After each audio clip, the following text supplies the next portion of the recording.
Reviewing the tape, really excited. Great anytime you get a SEC win, it's a good thing. But just watching the tape, I think it was just the obvious. Really pleased with our balance offensively. Thought that really helped.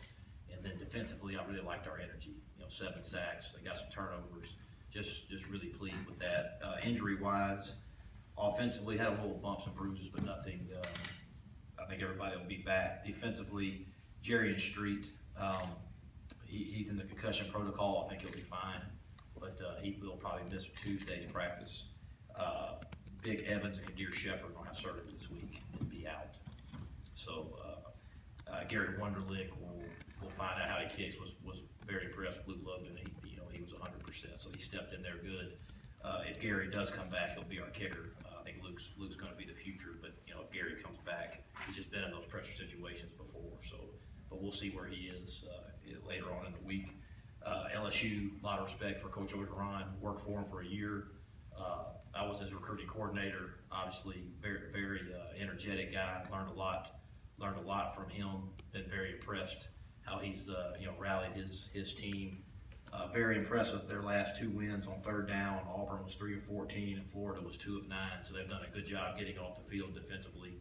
That's kind of been the difference in their wins. And then offense, they give you a lot of schematic problems with their shifts and their motions, trying to out-leverage you and out-flank you. They got good players, so definitely going to be a exciting atmosphere in Vaught-Hemingway on Saturday. And we really, that home field advantage was huge for us this Saturday. Our players feed off our crowd, and excited to have another home SEC game.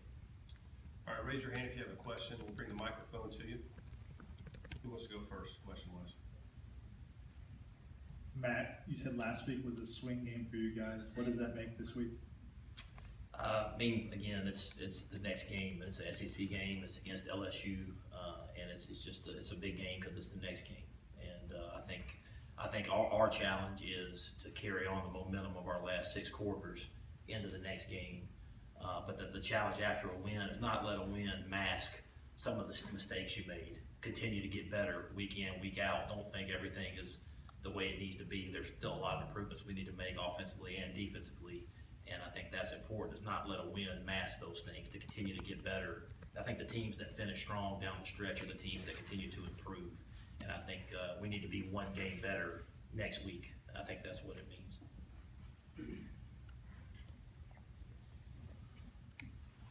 Matt, you guys did well for a number of plays in the run game. Defensively, it looks like, but there were several explosive plays. Again, is it still about fits and that sort of thing, or how can you limit those? And that's kind of what I was alluding to. Don't let a win mask those little things. And I think that's what we have to continue, because it was a poor fit.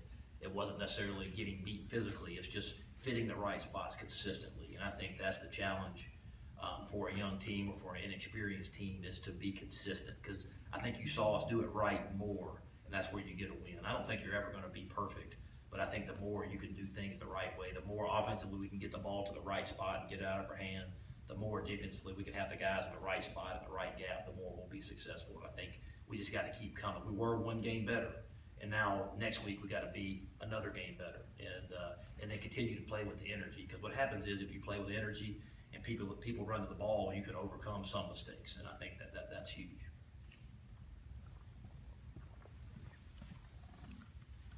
Coach, what's going on with Markel Pack? Just he's got a knee injury, and pre-game of Auburn, he kind of tweaked it. He just didn't feel right, and he just hasn't felt right, and he's got just an ongoing knee injury, and I think it's kind of week to week, and I'm hoping he can give us some snaps, this season, because he has some experience. He's played in big games, and I'm just hoping that his knee will come around. But it's kind of week to week how he feels. It's not. I don't think there's a surgery we can have to get it fixed. It's just week to week. Coach, we saw a big improvement with the offensive line starting with the Auburn game. What caused that? Communications? We're not seeing free guys run in it anymore. I just think it's the balance. I think it's the ability to run the ball and keep the defense off balance, because it doesn't really matter, who you're playing. Defenses are good enough. If you're one-dimensional, they can take that away. So I just think the balance and the being able to run the football, keep the defense on their heels a little bit, let the offensive line attack some where they're not always backing up. I think that really helps the O-line, and they've played better. They've accepted the challenge and they've played better. And the last 2 games have been their best 2. I thought they took a step against Auburn, and I think they took another step against Vanderbilt, and they need to continue to improve because when they play well, Shea feels more comfortable, and we get our run game going. That opens up some stuff in the pass game. So, just for them to keep building on and just keep taking the next step is big. You said in the postgame, some of us old timers really point out the LSU. They're Your old dad, timers. myself, I follow that category, Yeah. but this is big for us, as you know, and big for you. But defensively, lots of turnovers, sacks. Marquise Haynes kind of came out of the shadows, and all of a sudden, his best game by far. Any things happened there that he came alive?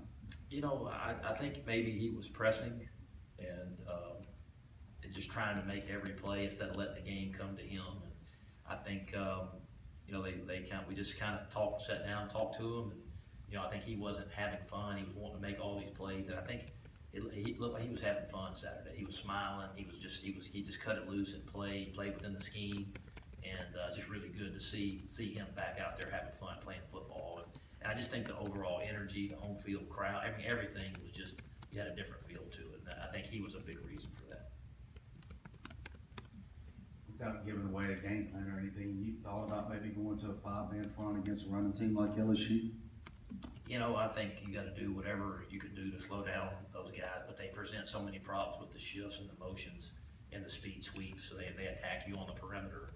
If you kind of load everybody in the box, they get on the perimeter with those speed sweeps, and they present some challenges. So I think it'll be big for us to have a sound, solid game plan. We're not doing a whole bunch of moving around because they do so much motion and shifting that they give you some issues. We'll take questions up top. Coach Luke, since LSU lost to Troy, they've had 2 huge wins against Florida and Auburn, but what has impressed you the most about them overall as a team? Well, I think anytime that somebody gets written off and you can bounce back, I think that's really, really special. That's a tribute to Coach Orgeron for him to rally his team. And the glaring thing that stands out to me is just their 3rd down production on defense. Getting people off the field. Auburn 3 of 14, Florida 2 of 9.